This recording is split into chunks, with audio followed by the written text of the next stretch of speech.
L'invité du jour, c'est vous, Philippe Rio. Bonjour.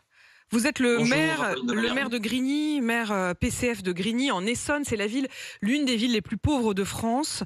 Et c'est une ville où il y a 40% de logements sociaux. Hier, le ministre du Logement a annoncé qu'il voulait mettre fin, comme la veille, tiens, le ministre des fonctionnaires qui a dit qu'il voulait mettre fin à la fonction publique à vie, à l'emploi à vie, désormais fin au logement à vie. Comment vous réagissez-vous ? Premier sentiment qui me vient, c'est celui d'un pansement sur une jambe de bois. Mmh. Là où il y a plus de 2 500 000 Français qui sont demandeurs de logements sociaux, là où nous ne construisons plus de logements tout simplement en France, eh ben, on a une mesurette, un mirage qui nous laisse croire que, à travers un coup de fil, on réglerait le problème du logement social. Et vous l'avez dit dans votre introduction, tout cela relève d'une même logique. C'est-à-dire que les quelques filets de sécurité qui existent sont enlevés, sont détricotés au fur et à mesure. Un coup, c'est sur l'emploi public, un coup, c'est sur le logement social, comme si on parlait de grandes richesses dans notre pays et de l'idée selon laquelle il y a des gens qui abusent, qu'il y aurait une fraude. Et le deuxième élément que je souhaite dire, c'est que il y a un dicton qui dit « Nul n'est censé ignorer la loi ». Or, la loi prévoit aujourd'hui de contrôler le revenu au sein du logement social. C'est l'article L441-9 du Code de la construction. Oui, mais en même temps, Philippe Rio, honnêtement, quand on est dans un moment où il y a une telle tension, où il y a tant de personnes qui sont en attente et qui candidatent légitimement pour avoir ces logements sociaux, je suis bien d'accord avec vous que l'objectif, ce serait qu'il y ait plus de logements. Mais enfin, en attendant, réaliser qu'il y a 8% des personnes qui sont dans ces logements qui, en réalité, n'ont pas de justification aujourd'hui économique pour y être, pendant qu'il y en a plein qui attendent à la porte, comment vous pouvez justifier ça ? Comment on peut dire qu'il n'y a pas de justification, que ces gens sont bien là? Il y a un chiffre qui est annoncé par le ministre. Il faut le regarder de près. Encore une fois, tous les bailleurs, tous les ans, font une enquête moi, annuelle. je ne suis pas spécialiste, mais j'imagine que le ministre du Logement l'est. Voilà. J'imagine que le ministre du Logement, quand il dit il y a 8% de ceux qui occupent aujourd'hui un HLM, qui, s'ils en faisaient la demande aujourd'hui, n'auraient pas, ne se seraient pas vus attribuer ces logements. Il ment ?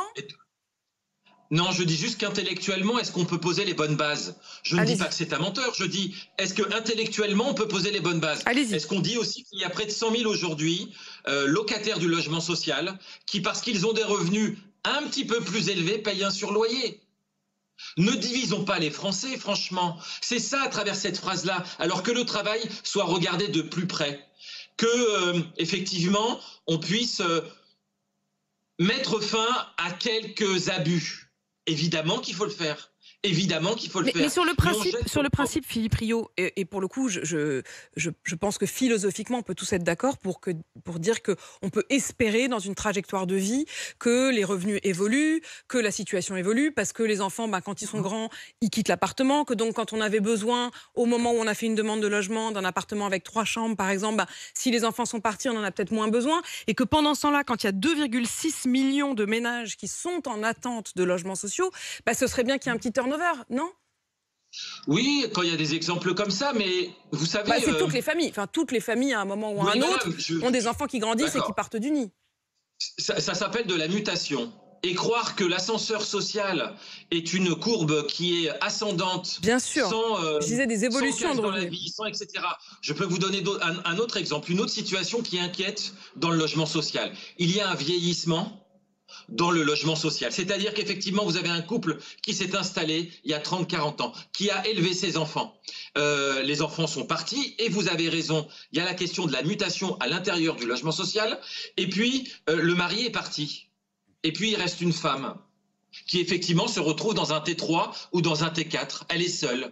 On n'a pas répondu à sa question de mutation. Et donc, effectivement, la situation est anormale. Mais vous pensez que cette dame, elle a les moyens d'aller vivre ailleurs ? Elle n'a pas les moyens d'aller vivre ailleurs. Je vous le dis très tranquillement, c'est la situation dans laquelle nous sommes. Donc oui, sur certains cas, et philosophiquement, intellectuellement, on peut se mettre d'accord sur le principe, mais c'est infinitésimal ce dont on parle aujourd'hui. La question, Philippe Rio, c'est qu'est-ce que vous dites aux 2,6 millions de ménages qui sont en attente d'un logement social et qui pourraient y prétendre, qui y ont droit? Je dis comme l'ensemble des bailleurs sociaux, je dis comme l'ensemble de l'union sociale de l'habitat, l'ensemble des professionnels. Il faut qu'on se remette à construire dans notre pays. Construire n'est pas un gros mot. Je le dis, construire n'est pas un gros mot. Aujourd'hui, dans le milieu du bâtiment, il y a des licenciements par vague. Aujourd'hui, dans le monde de l'immobilier, il y a des licenciements par vague. On a arrêté de construire. Alors, bien évidemment, la baguette magique, ça ne va pas être de dire reconstruisons à travers une phrase magique qui va nous permettre de rattraper le retard énorme que nous vivons dans notre pays. Mais il faut libérer l'ensemble des énergies pour construire du logement. Écoutez, madame, tout le monde le sait aujourd'hui, dans des régions extrêmement tendues, je pense dans le Pays Basque, je pense en Bretagne, par exemple, il y a des gens qui effectivement vont vivre dans des campings. C'est un phénomène qui existe. C'est un phénomène qui existe et effectivement, pour le coup, ce qu'on peut dire, c'est que vous faites le job, c'est-à-dire Philippe Rio, dans votre ville, les logements sociaux, il y en a beaucoup. Oui, il y en a beaucoup, j'en démolis aussi. J'en construis d'autres avec un autre niveau pour assurer quelque chose qui s'appelle de la mixité. Et je reviens pourquoi cette loi, elle interroge. Elle interroge parce que, en fait, les classes moyennes de ces logements sociaux, eh ben, on va leur demander de partir. Et on va les faire remplacer par qui? Par des personnes qui sont en situation beaucoup plus fragile. C'est-à-dire qu'on va ghettoiser encore un peu plus et on va considérer que le logement social, c'est du logement pour les pauvres et très très pauvres. Et c'est pas le modèle français. Philippe Rio. Le modèle français, il est en crise aujourd'hui parce qu'on considère que le logement social, doit être du logement très très très social.